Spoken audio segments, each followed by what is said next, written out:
The Curse of the Crying Boy painting. It all started on an overcast Saturday afternoon. I was wandering through a flea market on the outskirts of town, sifting through the usual array of trinkets and curiosities. My attention was caught by an old, weather-beaten painting propped up against a stall. It depicted a young boy with an expression of utter sorrow, tears streaming down his cheeks. Despite the morose subject, the painting was remarkably well executed, and something about it drew me in. The vendor, an elderly man with a grizzled beard and a voice like gravel, noticed my interest. "Ah, you've got an eye for the unusual," he said, a knowing smile playing on his lips. "That's the crying boy. There's a bit of a story behind that one." I was intrigued and asked him to tell me more. He leaned in closer, as if sharing a secret. "Legend has it that this painting is cursed. They say that homes where it hangs are doomed to suffer misfortune, particularly fires. It's just an old wives' tale, of course, but some folks swear by it." I laughed nervously, partly dismissing the superstition but also feeling a twinge of unease. "How much for it?" I asked, unable to resist the pull of the boy's sorrowful eyes. The vendor hesitated for a moment before naming a price that seemed almost too reasonable. I handed over the cash, and with the painting tucked under my arm, I headed home. As I walked through my front door, I felt a strange chill despite the warmth of the day. Shaking off the sensation, I found a spot for the painting in my study, propping it up on the mantelpiece. That night, as I sat reading by the fireplace, I couldn't shake the feeling that the boy's eyes were following me. The shadows cast by the flickering flames seemed to make his tears glisten, almost as if he were truly crying. A shiver ran down my spine, and I decided to call it a night. Little did I know, bringing that painting into my home was the beginning of a series of events that would change my life forever. As I drifted off to sleep, I had no inkling of the dark path I had set upon, nor the misfortunes that awaited me in the days to come. For the crying boy's sorrow was not merely confined to canvas, it was a harbinger of a curse that had just begun to weave its way into my life. The next morning dawned bright and clear, chasing away the previous day's clouds. I woke up feeling refreshed and dismissed the eerie sensations from the night before as nothing more than an overactive imagination. I had a busy day ahead and quickly forgot about the painting.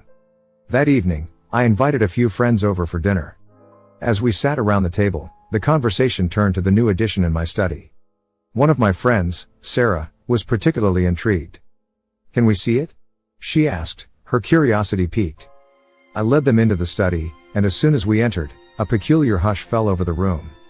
The painting seemed to exert a strange influence, its presence almost tangible. Sarah walked up to it, studying the boy's tear-streaked face closely. "There's something so sad about this," she murmured. "It's almost as if you can feel his pain." Another friend, Mark, chimed in, "I've heard about these paintings. Supposedly, they're cursed. You sure you want this in your house?" We all laughed it off, but there was an undercurrent of unease. The evening went on without further incident, but I couldn't shake the feeling that the painting had cast a shadow over our gathering. That night, I awoke to the smell of smoke. My heart raced as I jumped out of bed and dashed to the study. To my horror, I found the room filled with a thick haze. The source of the smoke was a small fire smoldering in the corner, dangerously close to the crying boy painting. Panicking, I grabbed the fire extinguisher and managed to put out the flames before they spread. As I stood there, coughing and shaking, I couldn't help but notice that the painting was completely untouched, not even a singe mark on the canvas. It was as if the fire had deliberately avoided it. Breathing heavily, I wondered if there was some truth to the old man's story. The strange chill I had felt when I first brought the painting home now seemed like a dire warning. I spent the rest of the night in a restless state, unable to sleep, my mind plagued by thoughts of the curse. The following days were marked by a series of unsettling incidents. Objects in the house would inexplicably fall, doors creaked open on their own, and I constantly felt like I was being watched. The sense of dread grew, gnawing at me, and I began to avoid the study altogether. I tried to rationalize everything, blaming it on stress or lack of sleep, but deep down, I knew there was something more sinister at play. The crying boy's mournful eyes seemed to follow me wherever I went, and the weight of his sorrow was becoming too much to bear. I realized that I needed to find out more about the painting's history and the curse that surrounded it. Perhaps understanding its origins would help me find a way to break free from its grip. The answers were out there, and I was determined to uncover them, no matter the cost. Driven by a need to understand the dark power that seemed to radiate from the crying boy painting, I spent the next few days researching its origins. I scoured the internet, visited libraries, and even consulted a local historian. The more I learned, the more the pieces of the puzzle began to fit together, painting a chilling picture. The painting was the work of an obscure Italian artist named Giovanni Bragolin. His series of paintings featuring crying children had garnered a macabre reputation over the years. According to legend, Bragolin had made a pact with the devil, infusing each painting with a fragment of his own tormented soul. The crying boy was said to be the most cursed of all. There were numerous accounts of fires breaking out in homes where the painting hung, and in each case, the painting remained unscathed amidst the ruins. I found stories of families torn apart by tragedy, their lives shattered after acquiring one of Bragolin's works. It seemed that the crying boy's curse was all too real. Desperate for answers, I sought out individuals who had owned the painting. It wasn't easy, but I managed to track down a few. Their stories were hauntingly similar: unexplained accidents, relentless misfortune, and always, the lingering smell of smoke. Each person I spoke with had eventually rid themselves of the painting, but the curse had left its mark on their lives. As I delved deeper, I came across an old newspaper article about a fire that had claimed the life of a boy who bore an uncanny resemblance to the one in my painting. His name was Carlo, and he had died in a tragic blaze that destroyed his home. Some believed that Carlo's spirit had become trapped in the painting, forever crying out for release. Armed with this new knowledge, I knew what I had to do. I needed to confront the curse head-on and find a way to break it. The first step was to visit the place where Carlo had lived, hoping to uncover more clues. The journey would be arduous, and the answers uncertain, but I was determined to see it through. As I prepared for the trip, a sense of foreboding settled over me. The crying boy's sorrowful eyes seemed to watch my every move, a constant reminder of the curse that had entwined itself around my life. I couldn't shake the feeling that time was running out, and that the fires of misfortune were closing in. With a heavy heart, I packed my bags and set out for Carlo's hometown, hoping to find the key to breaking the curse.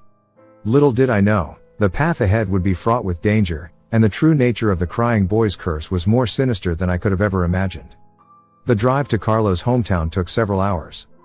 The landscape shifted from bustling city streets to serene countryside, and finally to the quiet, almost forgotten village where Carlo had once lived. The village had an air of melancholy about it, as if it had never fully recovered from the tragedy that had befallen it. I checked into a small, run-down inn. The innkeeper, an elderly woman with kind eyes, seemed curious about my visit. When I mentioned Carlo's name, her expression changed to one of wary recognition. "You're here about the boy," she said quietly. "It's been years since anyone asked about him." I explained my situation, the painting, and the strange events that had plagued me since acquiring it. The innkeeper listened intently, then nodded solemnly. "There are still some here who remember that night," she said. "You should speak to Father Giovanni. He was the village priest back then and might have some answers for you." The next morning, I made my way to the old church at the edge of the village. The building was weathered but still standing, a testament to the resilience of the community.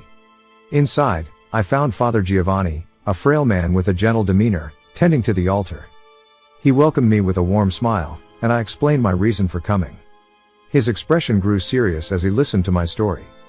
"The painting you possess is indeed tied to Carlo," he began. "Carlo was a sweet child, always full of life despite the hardships his family faced. The night of the fire was devastating for us all. Many believe his spirit was captured in that painting, his sorrow and pain trapped forever." I asked him if there was any way to free Carlo's spirit and end the curse. Father Giovanni looked thoughtful before speaking. "There might be a way," he said slowly. "Carlo's spirit needs to be at peace. Perhaps if you could find his final resting place and offer a prayer, it might help. But be warned, the journey won't be easy. The curse's grip is strong, and it won't let go without a fight." With Father Giovanni's guidance, I set out to find Carlo's grave. The cemetery was old and overgrown, the gravestones worn by time. After a long search, I found the small, unmarked grave where Carlo was buried. I knelt beside it, feeling the weight of the curse pressing down on me. As I began to pray, a cold wind swept through the cemetery, and I felt a presence around me. Carlo's spirit was there, watching, waiting. I poured out my heart, begging for his forgiveness, for his release, for an end to the suffering. The air grew colder, and for a moment, I felt a sense of peace. But then, the wind intensified, and I knew the curse was fighting back. The ground beneath me trembled, and I heard a faint, sorrowful cry. Determined, I continued my prayer, tears streaming down my face as I pleaded for Carlo's spirit to find peace. The struggle was intense, the curse's grip tightening with every passing second. But I held on, driven by a desperate need to free both Carlo and myself from its grasp. Finally, after what felt like an eternity, the wind died down, and a profound silence settled over the cemetery. I felt an overwhelming sense of calm, and I knew in my heart that Carlo's spirit had been released. The curse, however, might not be entirely lifted. Returning home, I was cautiously optimistic. The journey had been emotionally draining, but I felt a sense of accomplishment. I hoped that freeing Carlo's spirit would end the curse. However, a lingering unease stayed with me, a feeling that the battle was not yet over. The house seemed unusually quiet when I arrived. I made my way to the study, where the crying boy painting still hung. As I stood before it, I felt a sudden rush of cold air, and the lights flickered. The boy's eyes seemed more sorrowful than ever, and I realized that the curse's true power lay within the painting itself. Determined to end this once and for all, I decided to destroy the painting.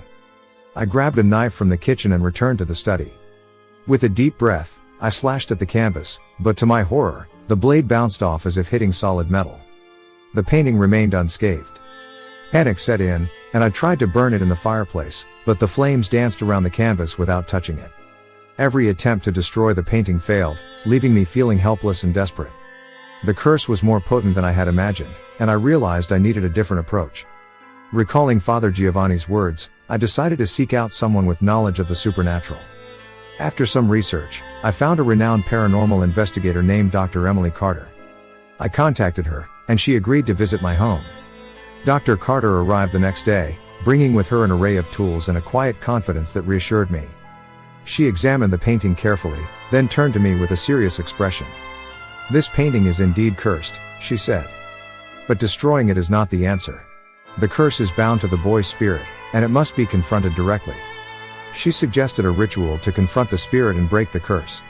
We prepared the study, drawing protective symbols and lighting candles. Dr. Carter instructed me to stand before the painting and call out to Carlo's spirit. As I spoke Carlo's name, the temperature in the room dropped sharply, and a ghostly figure began to materialize before the painting. It was Carlo, his eyes filled with tears, his expression one of profound sorrow. Dr. Carter guided me through the ritual, urging Carlo to let go of his pain and move on to the afterlife.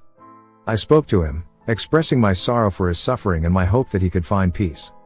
The room seemed to pulsate with energy, the air thick with emotion. Carlo's spirit wavered, and for a moment, I thought the ritual might fail. But then, a soft glow surrounded him, and his expression changed. The tears stopped, and a gentle smile appeared on his face. With a final, tearful gaze, Carlo's spirit faded away, leaving the room filled with a serene calm. The painting, once so sorrowful, now seemed empty, the curse lifted. Dr. Carter assured me that Carlo's spirit was finally at peace, and the curse was broken. As I stood there, relief washed over me. The nightmare was over, and I could finally move on with my life. The crying boy painting would remain a reminder of the ordeal, but its power was gone, and peace had returned to my home. The days that followed were blissfully uneventful. The heavy atmosphere that had pervaded my home was gone, replaced by a sense of tranquility. The crying boy painting, now devoid of its haunting presence, hung quietly in my study. I considered removing it, but in the end, I decided to keep it as a reminder of the journey and the lessons learned. Word of my experience spread, and people began to seek me out, curious about the painting and its history. I shared my story, hoping it would serve as a cautionary tale about the dangers of meddling with the unknown. One evening, a package arrived at my door. It was from Dr. Carter. Inside, I found a letter and a small, ornate box. The letter explained that she had continued her research into Giovanni Bragolin and had discovered something remarkable. The box contained a pendant, an ancient talisman said to protect against malevolent spirits and curses. Grateful for her continued support, I placed the pendant in the study, close to the painting. It felt like a final, protective measure, ensuring that no lingering traces of the curse could ever take hold again. Life slowly returned to normal, though the experience had left an indelible mark on me. I became more attuned to the mysteries of the world, more respectful of the unseen forces that could shape our lives. The crying boy painting had brought chaos and fear, but it had also brought a deeper understanding and a renewed sense of purpose. One day, as I was tidying up the study, I noticed something curious. The boy in the painting, once so sorrowful, now seemed at peace. His expression had softened, and the tears were gone. It was as if Carlo's spirit, now free, had transformed the painting itself. I smiled, feeling a profound sense of closure. The curse had been lifted, and Carlo's spirit had found peace. The crying boy painting, once a symbol of despair, had become a testament to the power of compassion and determination. And so, the story of the crying boy came to an end, not with fire and misfortune, but with peace and redemption. The journey had been long and arduous, but in the end, it had been worth every moment. For in freeing Carlo's spirit, I had also freed myself, and that was a gift beyond measure.